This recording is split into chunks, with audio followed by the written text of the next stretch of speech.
Hello, it's Filo. Welcome or welcome back. In May, I read 4 books, and this is my reading journal.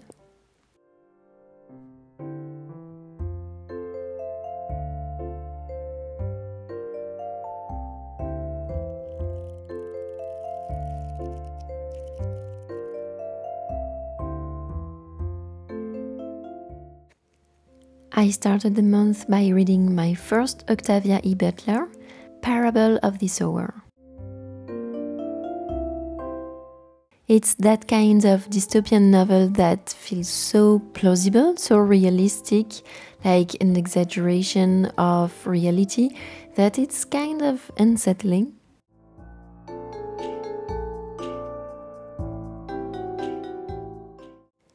In this story, there are almost no resources anymore, so basically people start fighting each other over them. They live in little communities behind walls, hence the paper. And there's this one girl, Lauren, who comes up with a solution.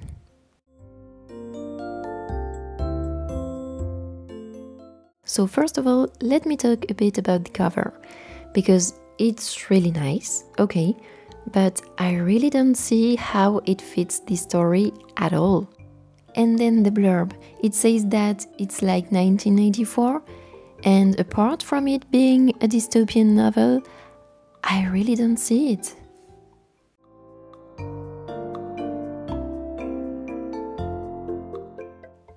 Okay, now that that's out of the way, let's talk about the book. It's well written and it tackles some interesting ideas, so it had me thinking. I also always love a good found family trope, so that was nice. On the other hand, I feel like when Lawrence invents a new religion, it's a hit or miss, because she pretends to correct failing aspects of religion, so you first have to agree with that, and then I felt like she was reinventing the wheel, but centering it maybe too much on herself. For this spread, I brought out my new stamps. It's the Our Stories collection by Notebook Therapy. This is not sponsored, however, you can find the collection with my affiliate link and discount code down in the description below. Back to the book. For me, the plot was too predictable, and the relationships too easy, even cheesy sometimes. Except the romance, that gave me the creeps. And then it's a duology, with Parable of the Talents being the second and last book, so Parable of the Sower ends without really ending, which I don't like. And unfortunately, I don't think I'll be reading the Parable of the Talents.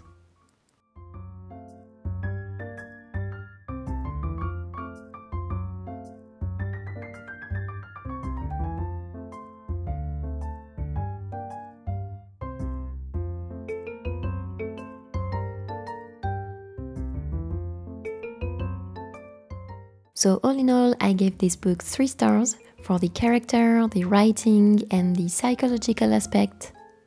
There are also some amazing quotes I kept from this book, but unfortunately I didn't buy into the religious aspect of the book or into the solution the main character has in mind.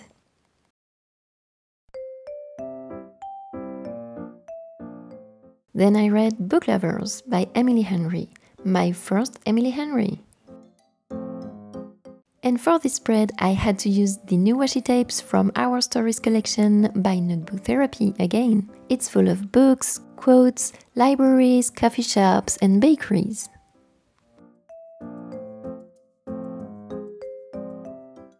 This one has individual covers with some classics. This second one has some quotes. This one has quotes as well as bookish illustrations. And then you have handwriting on ripped paper with gold foil. And then a bunch of different tags. And finally 2 transparent washi tapes, this one with small shops and this one with a bookshelf. And here's a swatch I did with the stamps and the washi tapes to sparkle my inspiration. Now about the book. This was romance with literary fiction, and I really appreciated the mix. We follow Nora, her sister Libby, and Charlie, the love interest. It's set in a little town with its bookstore and other little stores in the town. First of all, I loved the banter. It was a lot of fun, and I had high expectations about that because I've heard so many people talk about this book and in general Emily Henry's books, but it really lived up to my expectations and more. And then it's not based on miscommunication. The characters are solid, they face realistic problems they need to solve or just get through.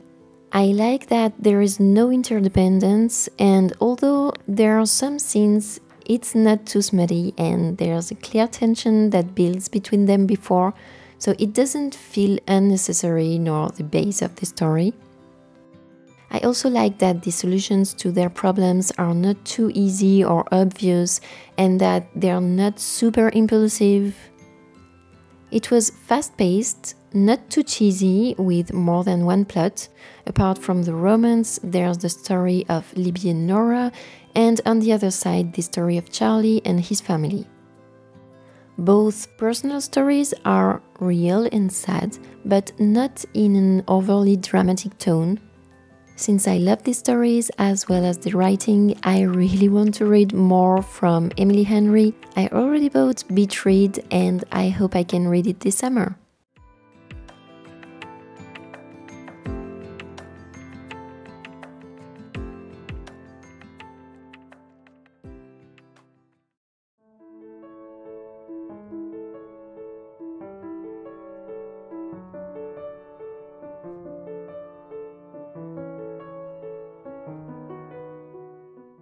Then I read Like Water for Chocolate. It's a tragic love story that reminded me of The House of Bernardo Alba, but in the style of 100 Years of Solitude, and with something of Romeo and Juliet too, so that was awesome.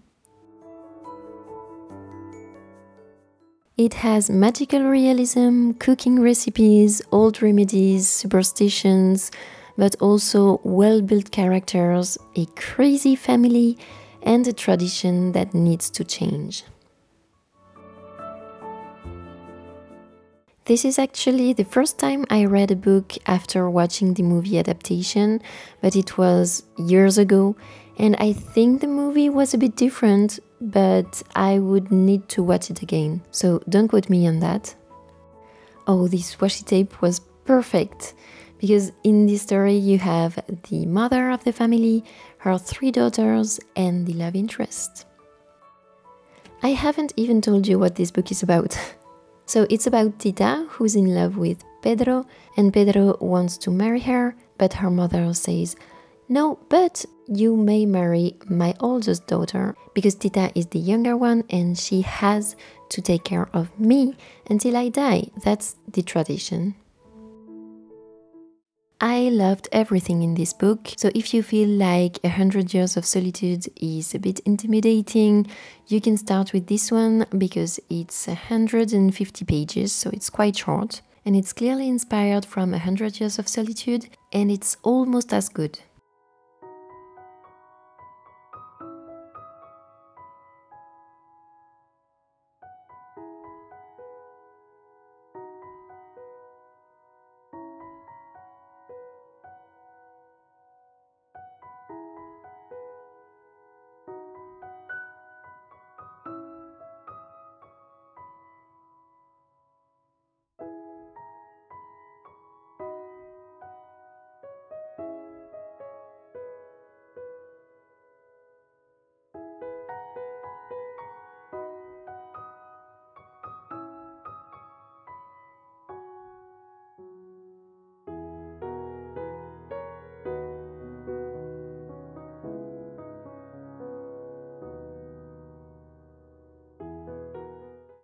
And the last book I read in May was Before the Coffee Gets Cold by Toshikazu Kawaguchi. I read it in French because I was at the airport in France and I had to wait for a little bit, so I bought it.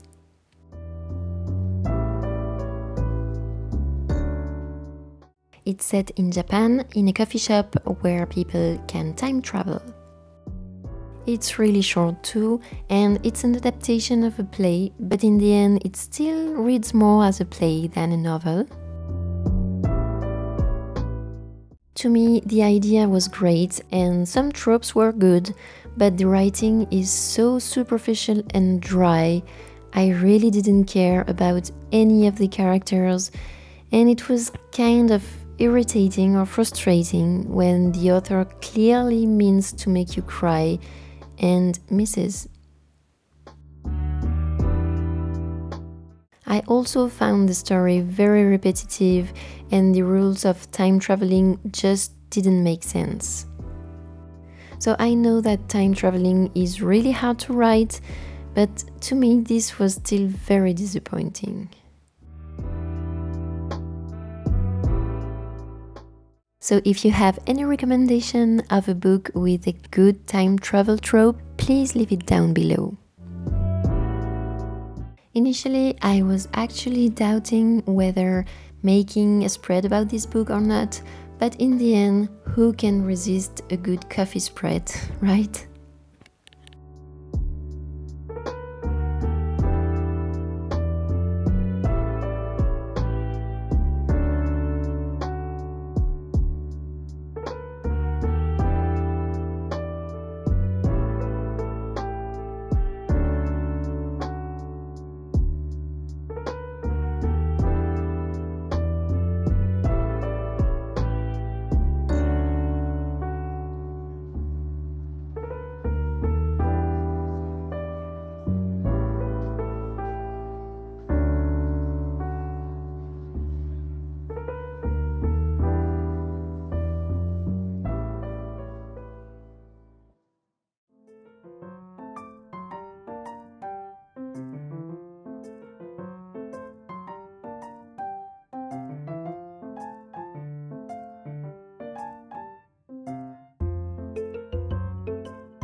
And now the final flip through.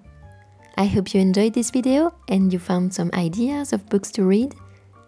Tell me what you're reading in the comments and I'll be happy to read your recommendations. I'll see you soon in my next video, and until then, enjoy reading!